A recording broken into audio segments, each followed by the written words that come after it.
Okay, so hello and welcome back to Dream Girl. I am Sheen, your host, and my guest today is Mehek Bukhari. So Mehek is a 23-year-old law graduate and podcast host of Brownsplain. She makes really cool videos on TikTok and Instagram. She describes herself as having more opinions than she knows what to do with. She has done some incredible work focused on the experiences of ethnic minorities in the UK. And as a second and a half generation British South Asian, she grew up on stories of racism within the UK and the horrors of the partition. She's now on a mission to discuss issues that are often relegated to the cultural and historical sidelines. Hi, Mehek. Welcome for the second time. Thank you so much for actually agreeing to do this again. Everybody, Mehek is doing this for the second time, so, a little clap for her. But yeah, how are you today? I'm good. I'm so excited to be here again, just because I feel like it gives me another opportunity to chat to you. Because the first episode was really good. Right. I'm doing good. Weather's not that great this time, but we go through it. And Ramadan's next week. Next week. Not even next month. Next week. Next week. Yes. So looking forward to that, but all good otherwise. Yeah, same. So we were just talking about Ramadan, right? I feel like, I don't know, do you get a lot of questions from people around you about Ramadan, usually? I think I've gone past that period where people ask me loads of questions and they're like, oh my God, not even water. I feel like we've got past that point, right? Okay. Loads of people ask me like really cute questions, like, oh my God, like, do you do this? Do you do that? Mm-hmm. Like, does it make you feel spiritual? And it's like so much, I feel like they're nicer questions and they're more people just asking about the culture mm-hmm. and sort of the religious motive behind it. And I've also had like loads of my non-Muslims friends like fast while I fast now, which is really cute. I agree. It's like the cutest thing ever. I've had the same thing as well, like while I was at uni, because they don't understand the dedication to like not eating, right? And then they're like, I want to try it out. And I think it's always really, really cute to have people do it with you. And then they kind of understand, the sacrifice behind it and why you're doing it. But, okay, I'm asking you this question because I'm going to copy your answer, basically. But when you are asked, what is Ramadan for you and why do you do it? What do you say? A lot of the times I'll kind of just go into the religious background of it. It's kind of like a point for us to kind of stop and kind of respect the things that we have and take for granted on a daily basis.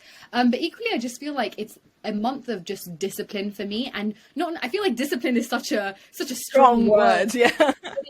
About like stringent discipline, and it's more about actually picking up things that you wouldn't do so obviously like we're so engulfed in our lives where we're like eating blah blah blah, but I think when we have something taken away from us, it's so important for us to just kind of like focus on things that actually really matter to us. Mm-hmm. And I feel like with Ramadan I'll always pick up like a new hobby or like just getting more in touch with the religion and stuff like that. And yeah, I just feel like it's, for me, when people ask me about it, I'm just like, it's just a month of spirituality. It's a month to stop, and it's a month to just care about things that you necessarily are maybe too busy for, and it kind of just like forces you to do that, which is really nice. No, I totally agree, like especially with the whole stopping and taking a minute, because I am so constantly aware that I am fasting, and then you automatically feel a bit more spiritual, and then you're a bit more in touch.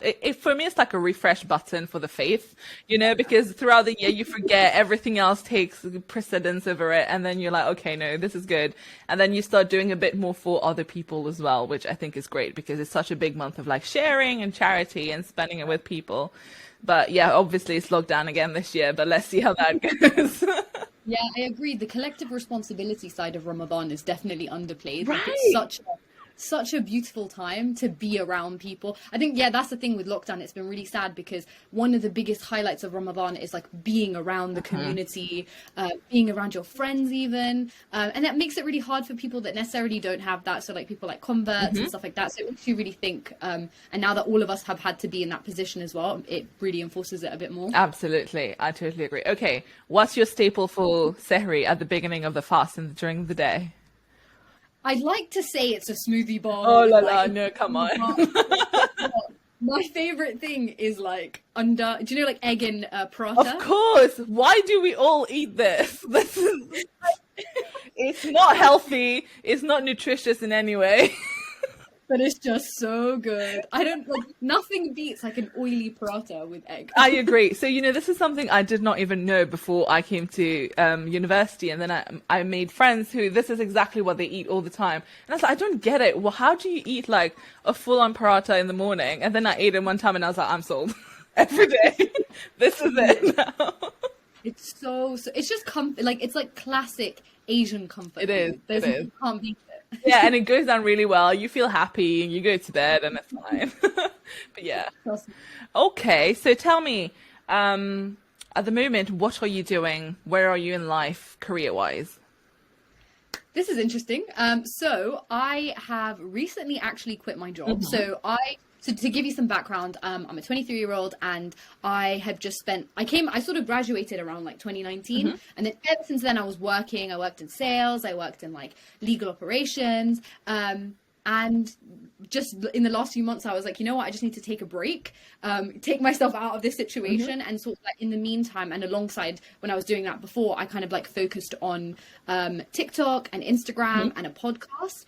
So yeah, it's quite an interesting phase of my career. I've taken a bit of a career risk, but I'm also doing things that I really love. So it's quite a daunting time, I would say.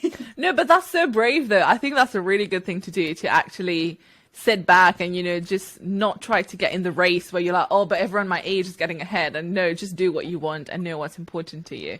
So obviously I've stalked you a lot and I've watched all of your TikTok videos. But tell me, how did you get started with TikTok? It was honestly like a genuine I think it just happened by accident. It was one of those when you're like, oh, TikTok is fun and new. Oh my God. Do you know the life cycle of TikTok? You're like, this is so lame. And then you get addicted and then you start making videos. Yeah. And that is literally what happened with me. And a lot of the times, like, I would just see I was on kind of like discourse TikTok, and there'd be things that I'm like, oh, I agree with this. Oh, I don't agree with this. And I'd like give my 2 pence, and then everyone's like, oh, I really like that. And I just kind of like went from there.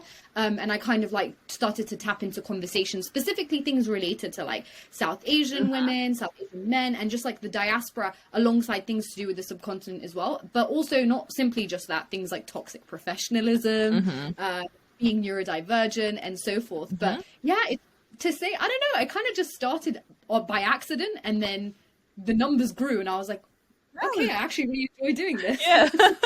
But how do you find the whole like content creation thing? Obviously you do it in very different forms on different platforms, but how do you find the whole process? It's really tiring. But I think there's definitely, the vast majority of it is that it's really fun. And there's a motive at the end of it because it's like, okay, cool. It's about getting a message out. It's about starting a conversation. As I know that sounds like a bit of a cliche, but that's like the driving factor of it. And then there's sort of the downside of how are people going to consume this? How do I write this correctly in a way that no one can read something else into it? Like, it's just like that worry of being a content creator in this day and age. And yeah, I think like all in all, it's very tiring, but it's just so worth it in the end. Like I really genuinely do love doing it as much as I procrastinate. Yeah, no, I totally agree. And I think that's the thing, right? When we are trying to have this very difficult conversation and like just these awkward topics that people don't necessarily want to engage with. So you're really trying to say it properly and not really, because you feel like it's your responsibility to say it in the right way and you don't want to make it sound in any way wrong. So it adds another level of complication to it.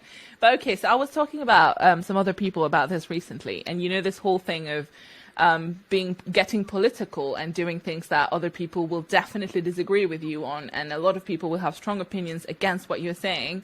How do you approach this? Because obviously, clearly, both of us are still doing it. Nobody cares, right? You still do it. I do it. You do it. But then these people were saying that, in today's time, is it really worth engaging with these things and these topics? And I believe that we all exist in a system that only suits a very small group of people. And obviously it doesn't suit us. And that's why we are just trying to, correct that. And we're trying to bring awareness. And for me, even if I change one person's opinion, I don't care. For me, that's impact, right? But then people were saying that, don't you think that it would be better to actually do things about it rather than talking about it online as an influencer? Where do you stand on that? I obviously, lost my shit a little bit, but I want to hear what you say about this.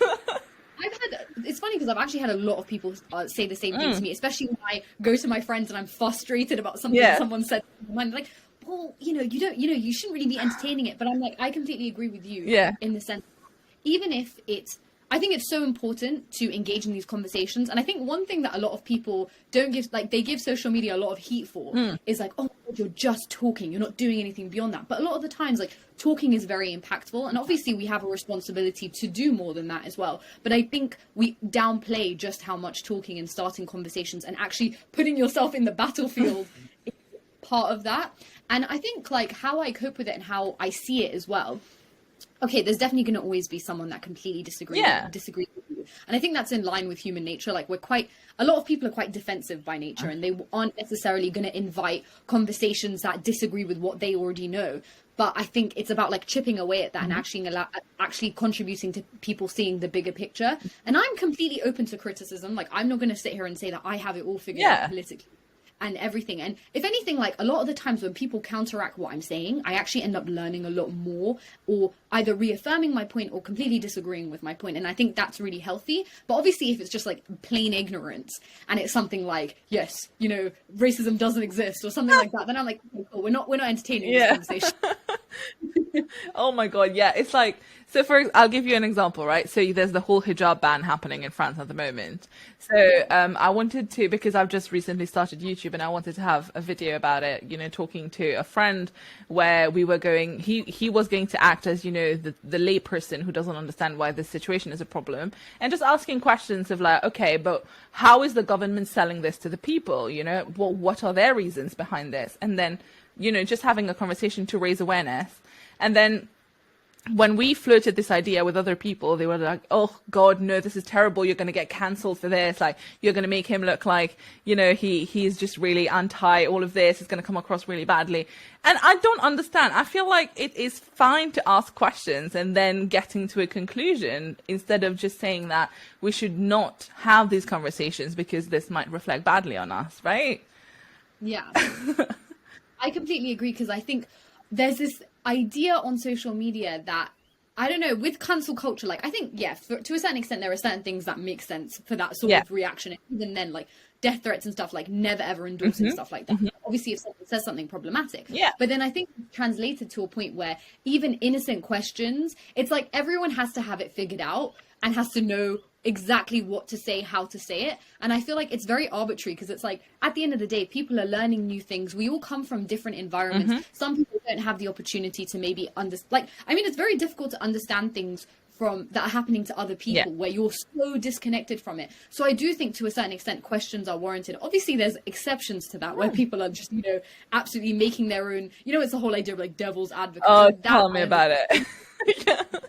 I completely agree. Like, there should definitely be instances where people are allowed to ask questions and we can actually learn more about people through those questions. Do you know what I mean? I absolutely agree. Like, I hate the devil's advocate culture, because I saw a meme about it as well that made me laugh for like a solid 5 minutes, where it was this guy being like, okay, how much is the devil paying you? Because I'll pay you 3 times to stop bothering me. I love that. I was like, yes, because I do totally agree, because, you know, this is something that we've talked about as well before. Is like, there is so much more feelings involved for someone else who is experiencing and is a victim to the system that you're talking about, and you being devil's advocate, you are so removed from it that it doesn't impact you, but what you're saying can impact the other person. So I totally agree with that like that's wrong. But I think asking questions in order to raise awareness and to educate yourself should not be shamed, and should not be, you know, kind of looked at in a very like, oh, what about if you get cancelled and stuff. Okay, cool. I'm glad we agree on that. Okay, so obviously, like, some of the videos that you've made are, you know, for example, addressing the fact that a lot of people say not everything is about race. So what is the kind of response that you get, like the engagement that you get from these videos? Do you get a lot of people agreeing with you, or do you also get some people who are like, but... I think with the responses with those sorts of videos, majority of the time it's actually very positive. So it's things like, oh my God, like you've articulated the thoughts that I've always had. And that's kind of like the main aim of my content. A lot of the time the things that I'm saying are quite simple, but it's just about like just verbalizing them. And that's something that's really nice, and it's so motivating, because it's like, yes, like this is exactly what I wanted. But equally, as you always do, you get people that are like, no, I completely disagree with this. And it's like, kind of like coming for me as opposed to asking me questions about it. Because I'd be to answer questions. If I'm just getting things like, oh my God, you guys, like, it's so funny when I made a video explaining why everything is about race, to then have people comment and be like, why do you make everything about race? And it's like, just watch the video. You didn't even watch it. So, yeah, that's aggravating as hell.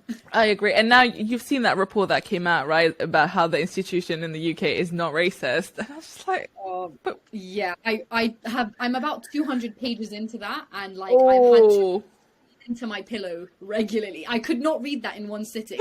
It was like, my head just, it was too much. Like, where did they go wrong? Do you think they just actively tried to cover it up? Like, what was wrong about it so far from your reading? I'm going to be really honest, and this is probably me saying it in the nicest way. From the very beginning, like I'm talking page like 6, there was an agenda. Because I was ready to kind of read like a balanced argument. I was like, okay, cool, let's get into it. But it just, like, in the nicest way possible, or probably not, it read like propaganda from the beginning. And it did not, in any way, shape or form, consider a counter argument. They made like the most ridiculous claims prior to the introduction that were not actually explored later on down the line. So it just, to be honest, if I'm being like really nice about it, I wouldn't even like submit it as a dissertation. But yeah. Love it. Ultimate insult. Love it. No, but sorry. Are you going to make a video about this? Oh, yes, 100%. That's why I read it. I did not, oh God, I was like, you know what, I want to get into this and actually see where things are going wrong. And I'm trying to find research that either reaffirms or approves some things. The only thing I did agree with in the report, but they didn't even go into in that much detail, was the concept of BAME and how, like, essentially putting all ethnic minorities into one little bracket is problematic. Yeah. But they also didn't even go into anything regarding that. So a lot of stuff to come on that.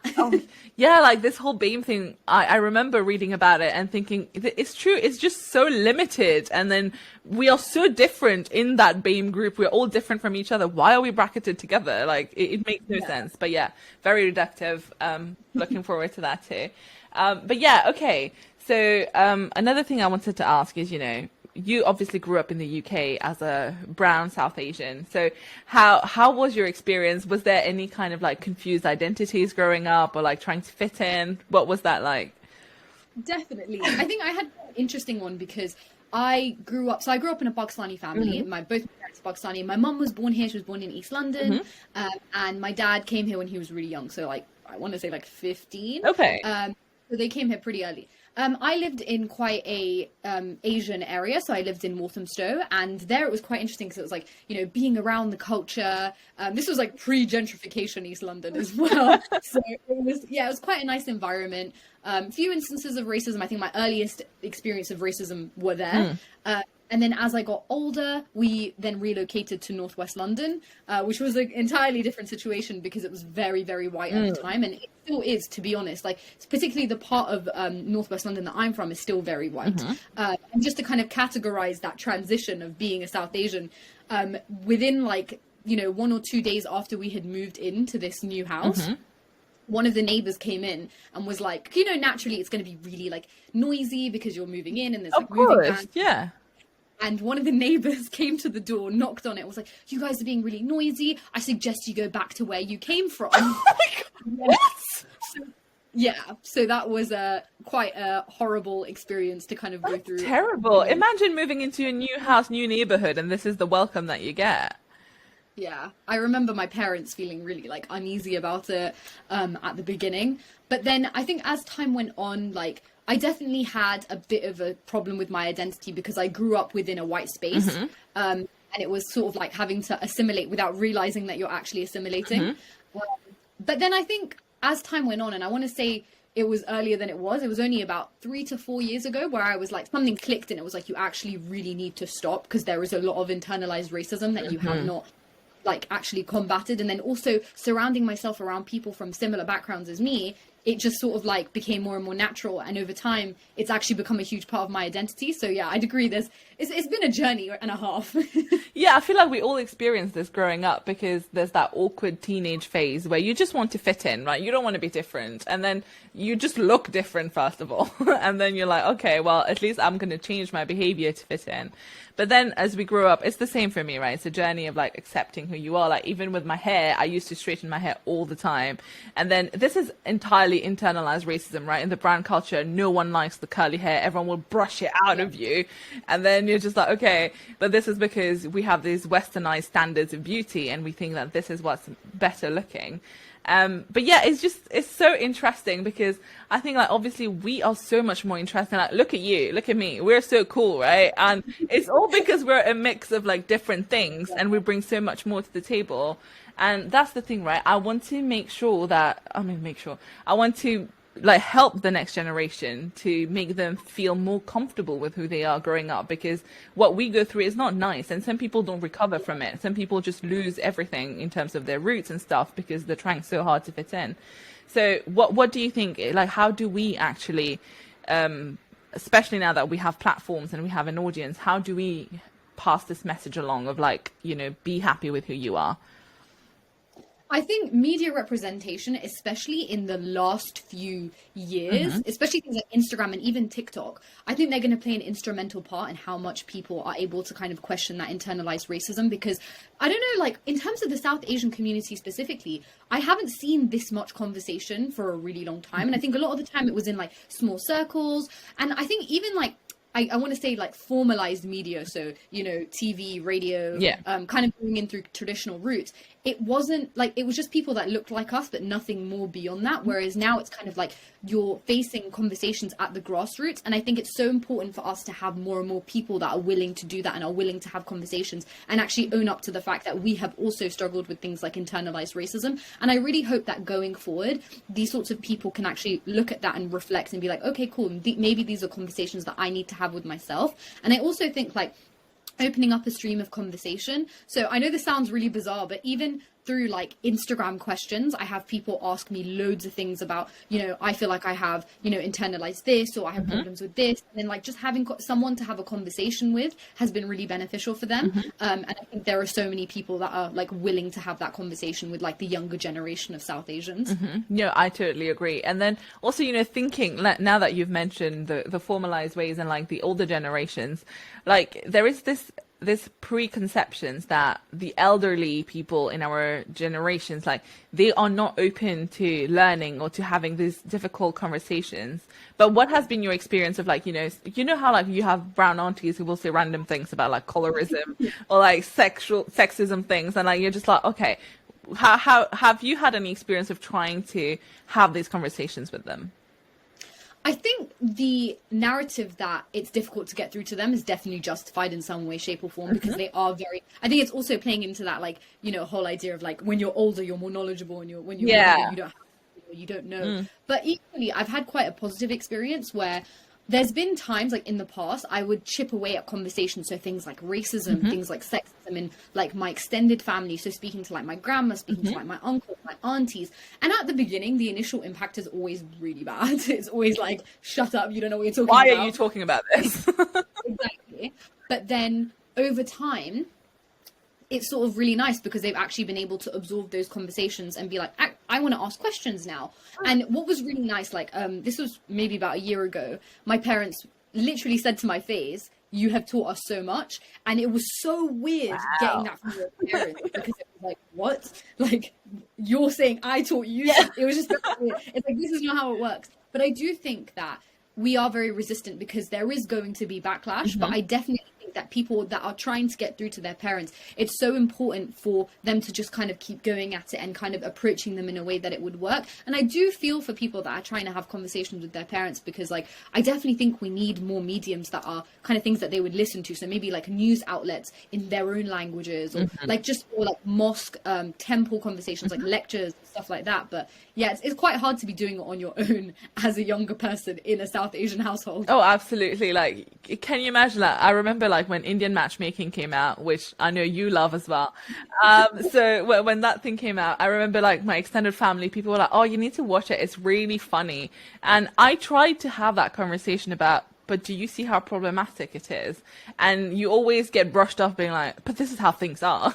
And, you know, and as one person, and if you're the youngest of the family as well, trying to convince them is hard. And then when you have things like that on TV, it's not helping, right? It's not really helping the conversation. So I totally agree. But yeah, let's talk about Indian matchmaking. What did you think about this? Because everybody kept telling me, watch it. It's really funny. Like, it's really terrible, but like in a bad TV, trash TV kind of way. And I couldn't laugh at anything, and I couldn't get through the first episode. I was like, this is just absolutely horrible. But what did you think? Yeah, I think trash TV is like fine, provided it's not problematic. Exactly. Definitely was. And yeah, I made a video about this. I was not happy about it at all. I think what was interesting is that I got the same response as well. People were like, oh my God, like this is just the way it is. But I think we're coming to a point where we're going beyond that. Like everyone knows that this is what it is. But the show indirectly for me endorsed it. Yeah. So there was no questioning it. There was no like, this is wrong. It was just like, yeah, everybody wants a fair girl. And it was like having, oh, you're going to face situations because you're a darker skinned woman or you're a divorced woman. And that was like, I was like, this could have been the best opportunity for them to question it. But then you kind of see, like, from consumers' point of view, people are finding it funny. They're not finding it as, oh my God, like, this is how we are and we need to change it. And that was very problematic for me. Yeah, same. I just couldn't understand how people thought it was funny that we are painting ourselves this way to the rest of the world. And I was like, it might be the reality of things, but it's something we're trying to change, right? Right? I was like, it just seems like questionable. Like, I feel like people are just complacent about it. Like, it's just the way things are. And I just hated it every time she would talk about, oh, this girl is very career minded. It will be really hard to find her a husband and things like that. And I was like, are we still saying this? Like, Exactly. I think for someone like us from a generation where we're like constantly questioning these things in our circle, it may have been easy for us to be like, okay, this is wrong. This is the way it is. Like, this is not okay. But for, let's say, for example, people that see this as normal, it just is literally reaffirming to them that this is okay. Now it's on a media outlet like Netflix. It's definitely an okay thing to do. It was wrong on so many levels. oh my God. Yeah. And I had so many hopes. I was like, oh, finally, something we can relate with. No, too relatable. Like, too relatable. And then, yeah, but that's the thing, right? With the whole colorism thing. I was like, oh, it's like the older generation. It's like, it's a backwards mentality. We've outgrown this. But then I would hear like a friend of mine who I went to school with, and he was just saying that he's getting married to this girl. And the first thing he said about her was that she's fair. And I was like, how is this still important? Like, and that really upset me that, okay, people our age still believe in this, and it's so BS, right? Like, what's the point of having someone with fair skin? And obviously you are on the spectrum of like a bit fairer. Like, what's been your experience of that? So I think in the last few months, I've definitely had to recognize that I have a massive privilege in the South Asian community, like having aunties grab your face and be like, oh my God, she's so fair. And it's like, oh, okay, wow. cool. From a very young age, I recognized that was wrong, but I also recognize that as fair South Asians, we have to say something about it because it's not okay. And I remember telling you last time, oh my God, I had the worst Yeah, please tell us the experience. story again. It was so bad. So I was talking to this guy a few years ago, and like in every other way, he was just really charming. But unfortunately, and just to give you guys a bit of like a kind of background story as well, this guy was LSE educated. So, I don't think university is an indicator of intelligence, especially in this circumstance. Yeah. But just to give you, like, he had a good educational background, whatever. And he goes to me, yeah, like we had a really nice like couple of dates, and he goes, oh, I just really love that you're like a fair Asian girl, because that's all I ever wanted. And I was like, yep, block. Yeah, no, like, done. No, you.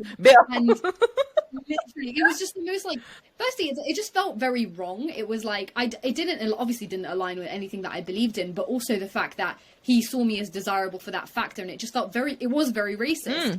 And I didn't want to be with anyone like that. So yeah, no, it just wasn't fun at all. Also, I like how he thought telling you that he's fetishizing you for your skin color was going to be a compliment.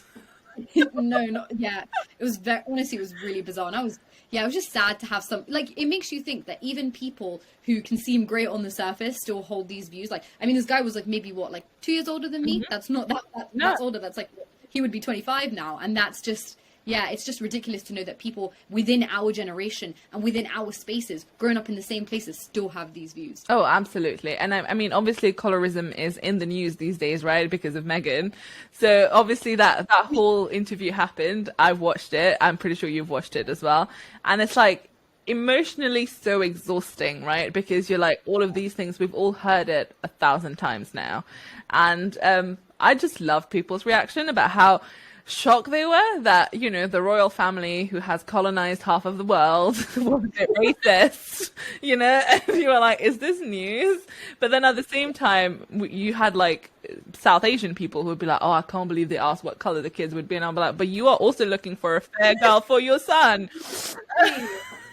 Literally, it's such a double standard. Like, I saw that as well, and I was like, this is not okay. Like, this exists within our community as well. And I completely agree. Like, it's so draining at this point, and you just feel for Meghan, and you feel for, and I think it's one of those things that, you know, but even when you hear it, you're like, wow, like, this is real, and it's just horrible. It is. And people are saying that, oh, maybe she's lying, or like, oh, look at her boohoo, she has a prince, and her problem is that, you know, she has too much money and she doesn't know what to do with it. And I was like, you know what? Even if she's lying, even if she embellished, I don't care. She opened this conversation, like me and you shouting, you know, oh, colorism is a thing. No one is listening. But she just had one interview and the whole world is trending now, you know, about colorism. So good for her for using her influence and like bringing attention to this topic. But another famous person that we've discussed before as well is Priyanka Chopra, right?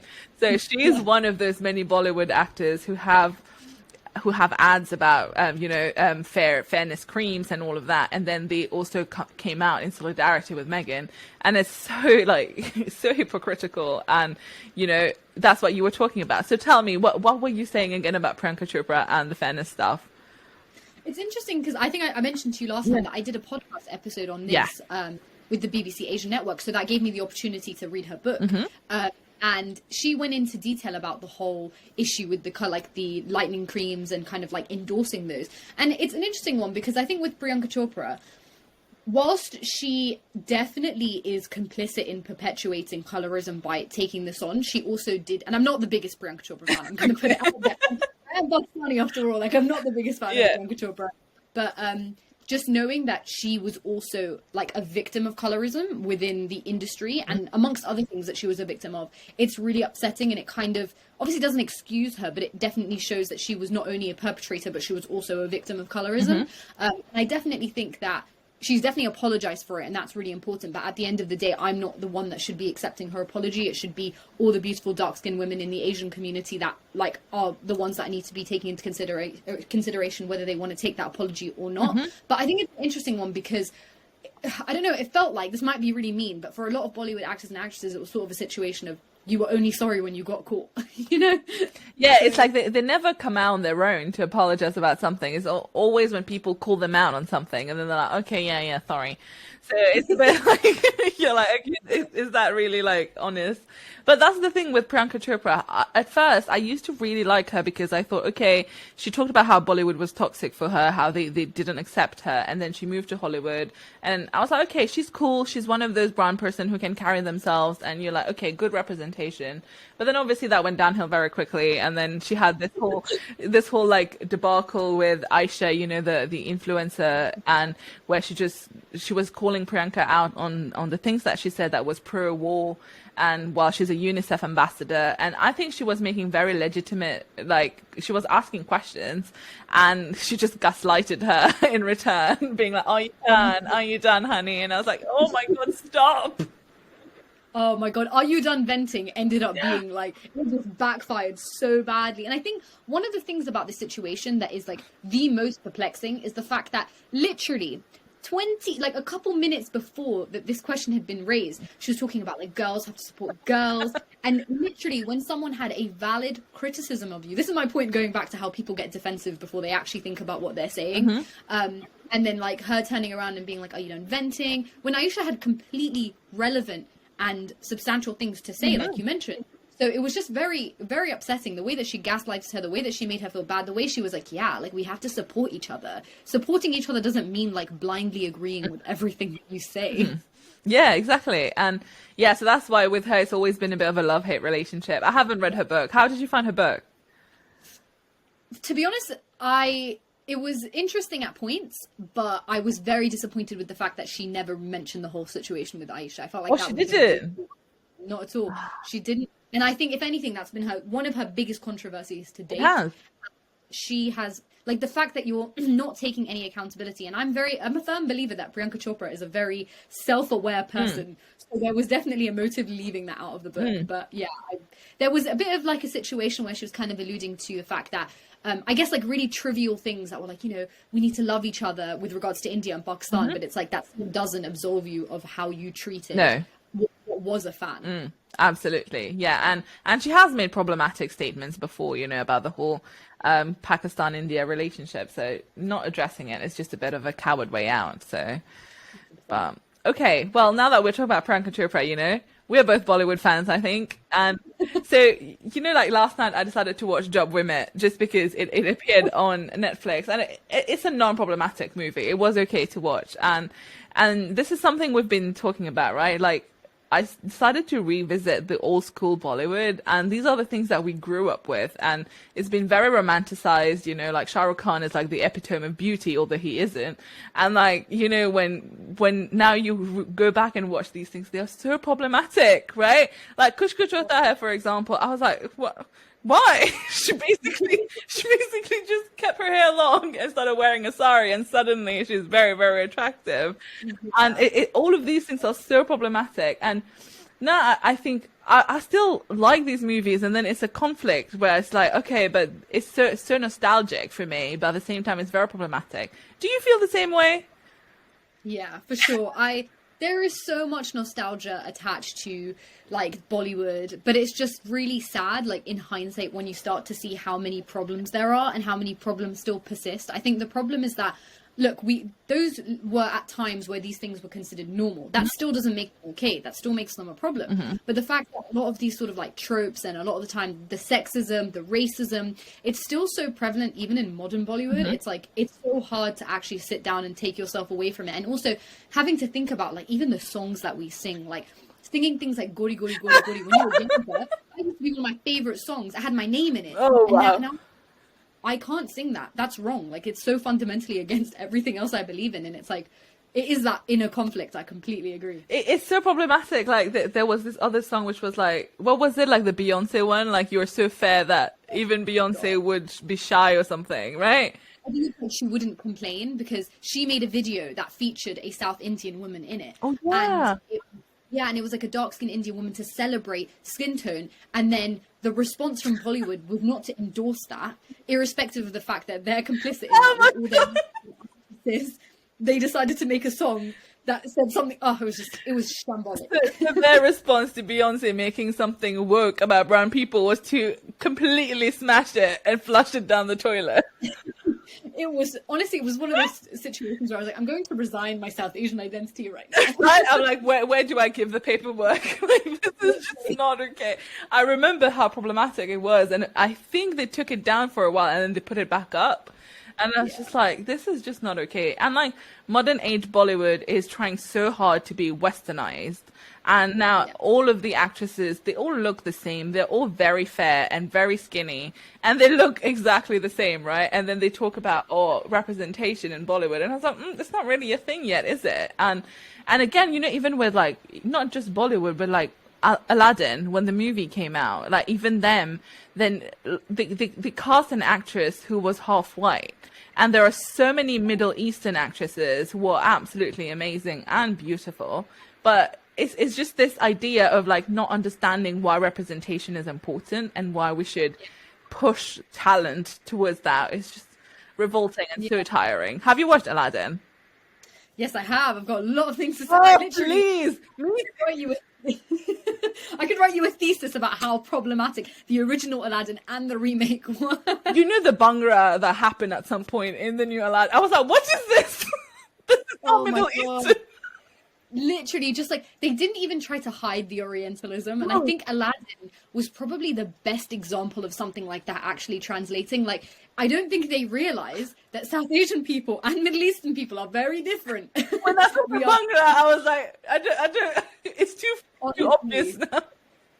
Honestly, and it's like, they got the casting really well with Aladdin. Yeah. But I don't understand why the casting for Jasmine was so wrong. Firstly, because Jasmine, even though the cartoon is problematic, she was a dark-skinned character. Dark, exactly. She was dark. It didn't make any sense at all. And I love the actress that plays her, but ultimately Okay. Naomi Scott was not the best fit at all. No, I agree. I love her, but I just don't think like we're not helping like all the Middle Eastern girls who would look up to, you know, someone who's playing Jasmine. They can't relate Yeah. with her, and then it brings back the vicious cycle. But yeah, no, tell me what is the most problematic thing you think about Aladdin?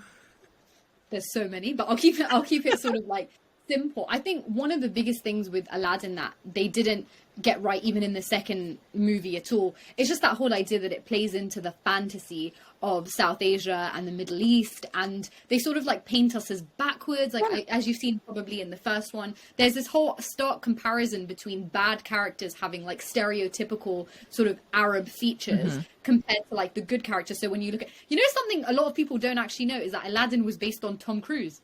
And I find that so weird. Excuse me? Yeah. Really? Yeah, he was based on Tom Cruise. And when you actually look at pictures of them, you're like, okay, cool. And like that was the creators came out and said this. But if you see it, like the small nose, the like sort of like slightly smaller. It kind of like, makes sense, yeah. compared to like Jafar, for example, who is With like, the crooked nose, yeah. and also ideas of like, I don't know if you remember with the actual theme song, it's like one of the lines was, it's barbaric, but hey, it's home. And they changed that. I don't remember that. Yeah. They had to actually, there was so much backlash that they had to change that because it painted us. And also, I don't know if you saw the concept of them like cutting someone's arm. I saw that, It just yeah. into the whole idea that we are barbaric and like our civilization is nothing like the West, for example. So I think it's just very problematic. And also in the latest movie, they got accents wrong. So they mixed like the Iranian accent with like a different like Egyptian accent, and it's like, and the Indian accent as well. There So was it's like, definitely Indian accent there. I was going to say, I feel like they didn't understand that India is not part of the Middle East. I was like, there's just too much India is in there. And it was so problematic. And I watched it as well. And I was so excited about it coming out because I was like, you know, finally something brown Disney. Let's see what it's like. And Will Smith was in it. You know, my hope was like, okay, maybe it's going to be good.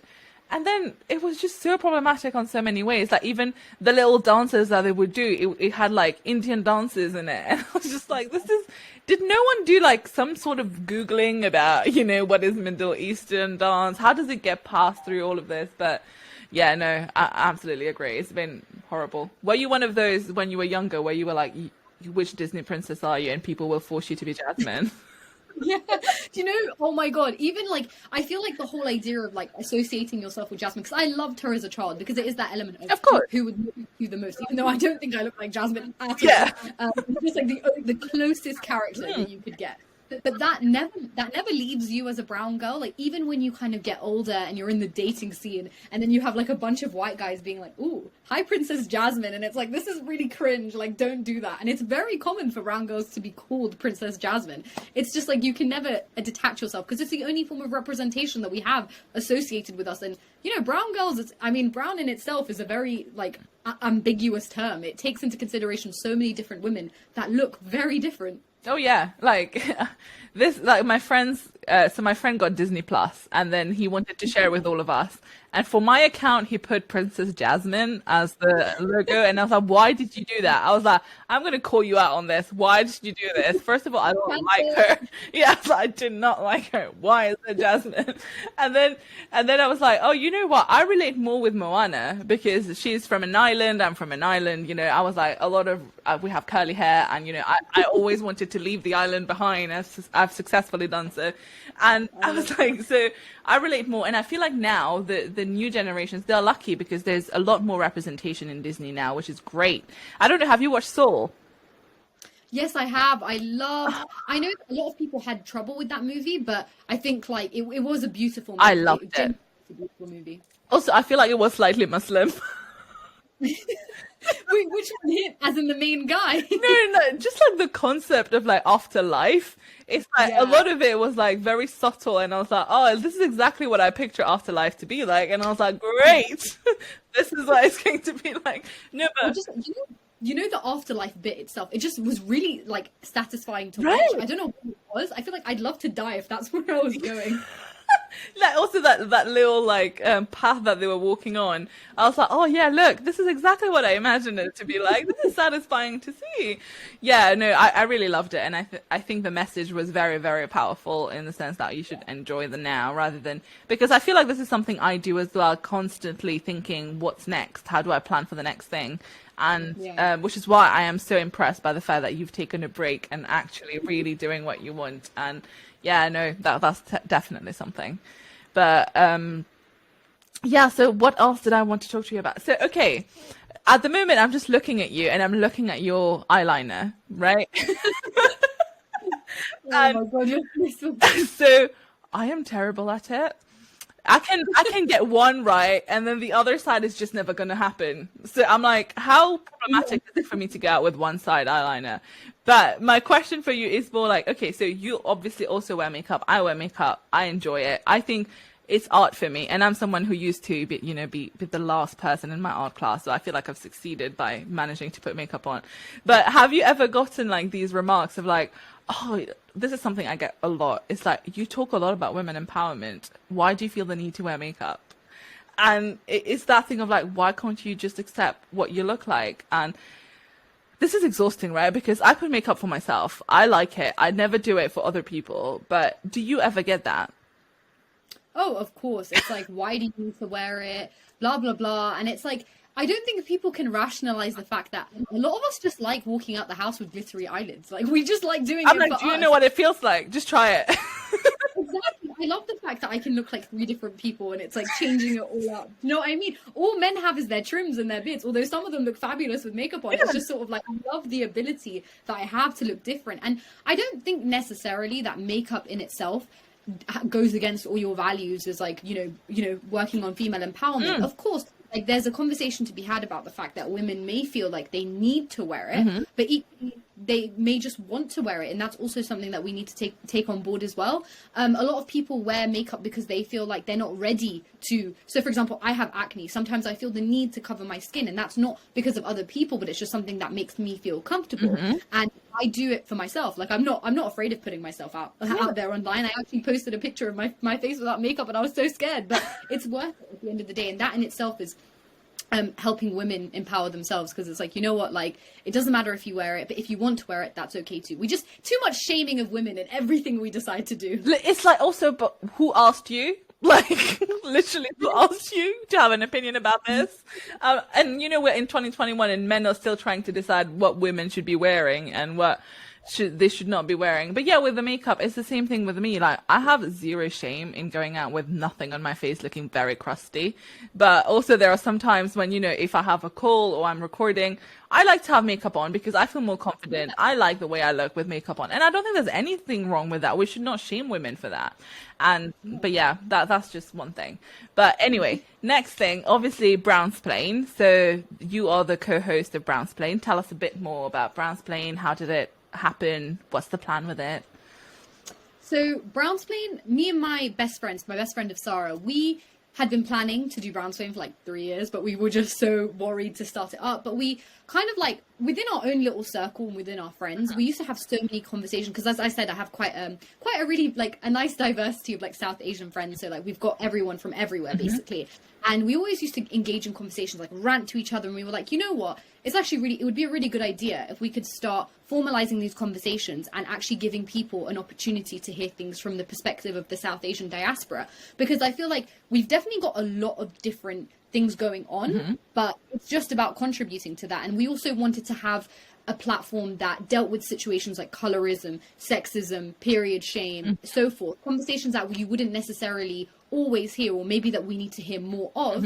And just kind of like having a go and just making sure that we do it for people, and also making sure that it's accessible, because I feel like a lot of like discourse and a lot of like conversations are really like packed with academic jargon, and it's like quite difficult to kind of like follow on. And I think it's so important that we needed a platform where, because we get guests on all the time as well, to just kind of tackle things from the grassroots and actually just start having really important and like formalizing important conversations on a podcast. So we just started it off, and I think like where we're going off, we just sort of finished our season. So we kind of finished like around the same time you did, which is really exciting. And we sort of like have now set out feedback, getting feedback from loads of people about the platform, what they liked, what they didn't like. And we're going to be taking it forward in the coming year, essentially. And we're going to start YouTube as well, which is going to be really exciting. Yeah, I mean, I just started YouTube, and I have to tell you, it's a completely different game. I can imagine. Oh my goodness. And obviously, like, the recording and stuff is easy, and the editing is not that hard. I know I was complaining about it last time. It's not that hard. But YouTube it's crazy, right? Like with Instagram and like even just the audio podcast, I understood how it worked a bit. But with YouTube, it's erratic. Like you don't know what's going to happen, what people like, and what will people see. And you have to think about so many things. You have to think about the thumbnail. You have to think about the title, about your description box, and then about the length of your video. And it's just so much to consider. But I think definitely video podcast is worth it. Like I have one episode out, and a lot of people are saying, oh, you know what's the best thing about it is that I can see people's reactions while they're talking, because when you're listening you can't see. And obviously we have very expressive faces, right? And it's just fun to actually watch people react to things, and it's a bit more engaging, I think. So that's very exciting. One thing I wanted to ask you about, it's like, when we talk about taboo things like period shame and like even sexual education or even mental health, it's really hard to bring these conversations up. Like it's easy for me to film a video about it and post it, but that's not the only thing I want to do, right? I want to be able to have these conversations with people around me, and with friends and stuff it's easy. But when it comes to like just the South Asian community, have you had any experience of, for example, bringing up mental health? Definitely, because I think a lot of the times, like, we live in the internet, as I've mentioned previously, like, we live in the internet, so it's so easy to get swept away by the fact that things are changing, things are happening, but then when you actually go to the main, like, sort of like where everything's actually happening, so within the community, the reaction is often very different. Mental health, for example, is something that, like, I've not had the best reaction with. And even when people are like open to the idea of talking about it, taking the steps further, like going to therapy, it's really hard because there's so much we need to unlearn as a community. We need to kind of frame people to understand that this isn't a demon that possesses you, for example. And it is really hard, but I think the main aim is to just keep on kind of having conversations. But also, I think, like, supplementing these things with research. One thing that really upsets me about, like, really important areas within the South Asian community is that we just don't have any academic representation for us. And I feel like so many people would benefit from that in our community to actually see like the facts and the figures. So yeah, no, it's hard, but I think we're making progress, albeit slowly. Yeah, I really appreciate how much work you do behind your videos, because it's the same for me, and I always think, oh, it might just be because I'm uncultured, but I feel like you also do it. Like there's so much research, right, in terms of like, because you want to make sense and you want to be delivering a very concise piece of information to people. And I think sometimes people don't really appreciate the amount of homework that goes into creating these videos. For example, right, I've been seeing these videos about, like, for example, there's this girl who made a video where they just talk about, women are losing their femininity because they're just trying to become like men. They're trying to become leaders and they're trying to be confident. But women, we're all about being, having empathy and being warm. And I think we are losing them. Anyway, and I was just like, I would like to react to these videos. And I feel like because they don't do any kind of reading or work to produce these videos, and then they have a massive audience of people who are very happy with what they're saying. And then I was thinking, and someone suggested this as well, that maybe, you should make a reaction videos to these videos where you explain very factually, what is wrong with what they're saying and how they could do better with these things. But then at the same time, then there are two things, right? Firstly, you could direct hate to them. Secondly, their audience could then come hate on me. And the second one, I don't care that much because I am used to people hating on me and not really caring.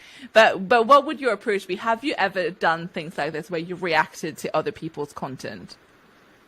So with TikTok, and people that are maybe not as familiar with it, you have this thing called stitches, and a lot of things on TikTok where someone has said something incorrectly, the stitch gives you the opportunity to sort of like counter the argument and have like a bit of bit of a thing going on. But I mean, I've done that quite a bit, where there'll be things like comments, or there'll be things like videos I disagree with. And I agree, like, my biggest thing is, like, I would never want to be the reason why someone is getting hate. So it's sort of about making sure that everything that I say is in a very, I guess, like, a considerate manner, but at the same time, when you put opinions out there, you're entitled to constructive criticism, but you're not entitled to things like hate. So a lot of the times it will be from the point of, like, we'll be taking XYZ's opinion and explaining why it's wrong. So it's kind of the way that you wanted to do it. And I think if you do it in a way that it's nice, it's just about, I guess it's just for the purpose of educating people as opposed to just, like, reacting, then it's really, really beneficial. And yeah, I've definitely received a lot of hate with people like, oh my God, like, you're hating on what she's saying. And a lot of the times it's like, I have nothing personally against this person. No. It's just, I disagree with this point. So I actually had a really interesting conversation with someone on, like, on Tick Tock on the comment section today, which was about, I don't know if you're very familiar with the whole idea of, you know, South Asian women who kind of, like, really love the fact that when they get called Arab or when they get called Latino, so, you know, like, a compliment, yeah. And so there was a video about how, like, those women are the weakest links. But then I was kind of countering in the argument where I was like, arguably, of course, there's an element of, like, things that we need to question within us, but it's unfair for us to place the blame on people that have had these standards put on them by Arabs or by South Asian men in some regards. And it was sort of like having all these brown boys saying facts in the comments. But then when I countered that and I said, actually, the onus is on all of us. It's not just on brown women. And I think it's really unfair for us to do that without actually recognizing what we're saying and blaming people. It got met with, why are you hating on her video? And I'm like, oh my God, I'm just trying to... I am not hating, literally. Yeah, I completely agree, though. Yeah, it's a bit of like, take 2 minutes to read what I'm saying without jumping at my throat, being like, don't hate on them, because you are clearly making a very, very valid point here. But people, most of the time, that's what frustrates me. It's like, a lot of the brown community, they are so quick to just counter what you're doing without having an open brain, you know, to listen to what you're saying. And that's the thing, that's what you were saying, you know, that when you are having a conversation, you either will learn more about what you believe in and you believe in it strongly, or you will change your mind. And I think that that's very, very mature, and that's how we should be about everything, because you can't be arrogant enough to believe that you're 100% right?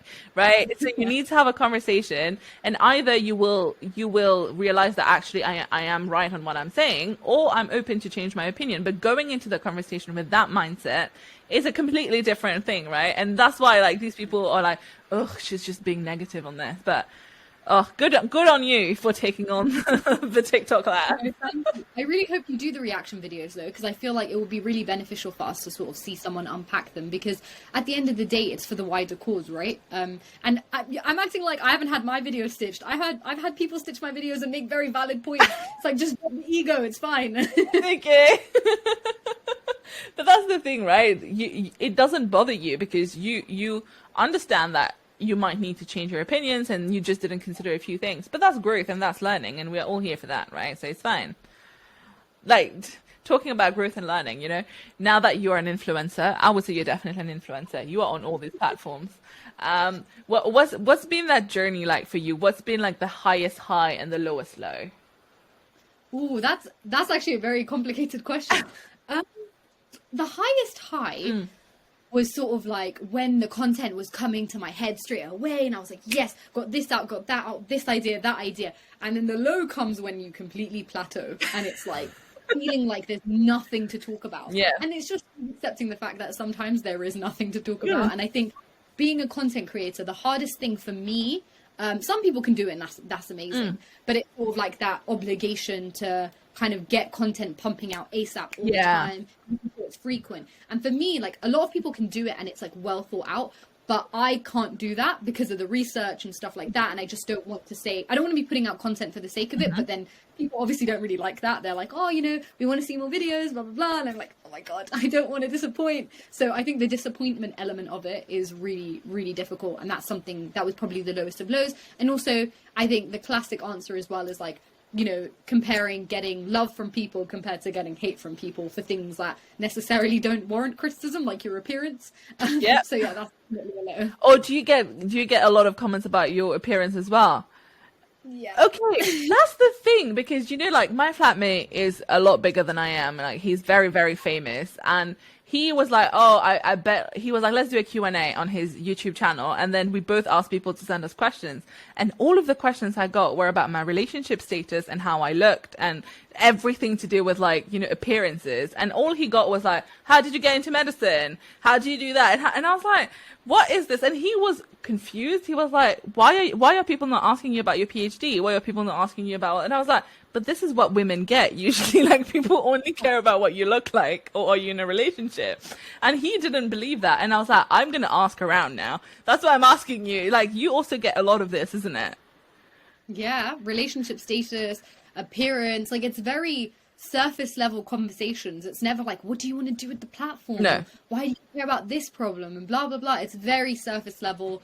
It's like, where do you buy your clothes from? And I obviously, like, sometimes these are nice questions to ask. And like, oh, okay, you like my style. Yeah. But it's like, I completely agree with the questions that are asked to men are very different to the questions that are asked to women. Or I guess like the things that we notice about certain genders as well. I think I've definitely had more conversations and more comments about like the way I talk and just my general presentation compared to some of the men I know in the industry as well, which isn't very fun.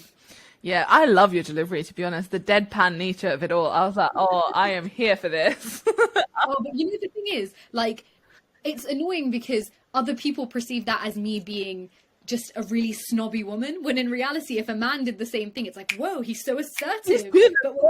Yeah. Do you know what I mean? Like, it's so annoying because it's like, I see it as a positive thing, but equally other people just, I think it's just one of those things with gender roles where people just don't see that as a good thing. No, and that's the thing. If you were just sat there smiling and saying all of these things, they'll be like, oh, she's just being a girl about it. So there's no winning. There's no winning. But yeah, so now what's the biggest plan for you? What's the next thing you're looking forward to?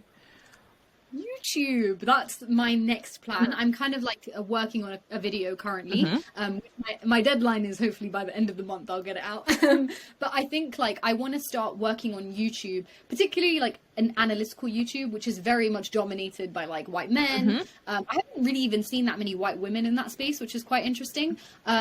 But like talking about things like, so actually diving in deep, you know, those sort of like, you know, those gifted burnout children that watch like analyses of like different TV shows, like, oh my God, the deep analysis of like Monsters University or something like that. Yeah. I kind of take that approach, but also kind of gear my conversations, not just on South Asian issues, but definitely focusing on that. So I've got a couple of reviews that are related to kind of arts in that way. One video that I'm working on right now is the politics behind speaking well. Oh, wow. So that will be one conversation. But yeah, YouTube is definitely the next step, and season 2 of Brownsplain. Oh yeah. Oh my God, this is so cool. I love it. Because I think like the politics of speaking well is something that I've been thinking a lot about as well, because I remember someone telling me how their mind was blown that this Indian person, when they were trying to explain something, this was all in the science academia world, and they were like, oh, Sorry, that just went up. Sorry about that. That's okay. And they were like, yeah, they just really explained this really well. And I was like, why were you surprised though? This person has a lot of awards and a lot of titles. And they were like, oh, you know what? Thinking about it, I think it's just hearing their Indian accent automatically for me made me think that they're not that intelligent. And I think like that's the problem, right? Like there's accent and then there's the way of speaking, and like the posh way of speaking is considered immediately that you're intelligent. Like the British accent, people love it. They immediately assume that you're smart. But I think that's really cool. I'm looking forward to that video. Yeah, no, I have a lot to say about that topic, because I think we've definitely seen like friends and families that have been sort of like victim of that whole situation. And you know, the whole idea of like, you're so articulate, like to the point where even someone like me who's been brought up here, and I guess my accent doesn't even necessarily indicate that I am smart, but people do. I'm very aware of the fact that people think I'm smarter because of the way I speak, and I think that's problematic. I don't know if I mentioned this to you last time, but I was going through one of the documents when I got into a new workplace, and I read like the kind of the reasons why they hired me, and one of them was great for diversity, very articulate. And the fact that articulate was there was very problematic to me, because I would not have seen that for a white person, because there is like, I just feel like there is this sort of astonishment when someone who looks brown or is not white has an articulate voice, even though the concept of being articulate and people with accents, people with Indian accents, Nigerian accents, are not being seen as articulate, because all articulate really means is that you speak like people can essentially comprehend what you're saying, which is for most people. Exactly. It's just really annoying, and I didn't like it. But even even that like good for diversity. How do you feel about that? You know, ticking a box. I just felt tokenized, if I'm being completely honest.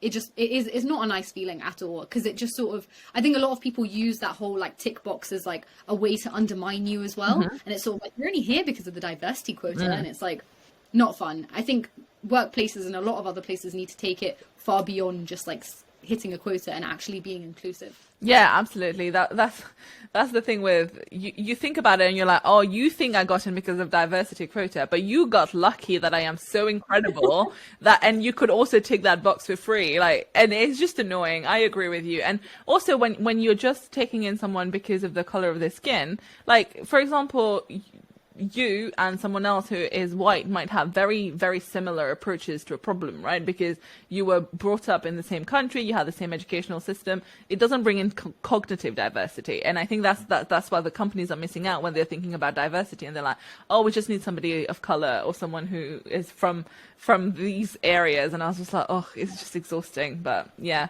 we can talk forever about this. But no, okay. Well, it's been more than an hour. The time flew by again, Mehek. Thank you so much for your time for the second time. But yeah, I am looking forward to your YouTube channel, and I will be #1 fan. I will be pushing your YouTube, and yeah, looking forward to it. And after lockdown, we should definitely try and meet up to catch up properly. 100%. I'm literally like one of your biggest fangirls. Like I always said this, like I'm so excited for season 2. I'm just so excited. So thank you for having me on, honestly. Oh no, honestly, I feel like we're both fangirls of each other, and I love this relationship. Honestly, I love it. This is great. Well, thank you, Mehek. Thank you. Take care. Bye.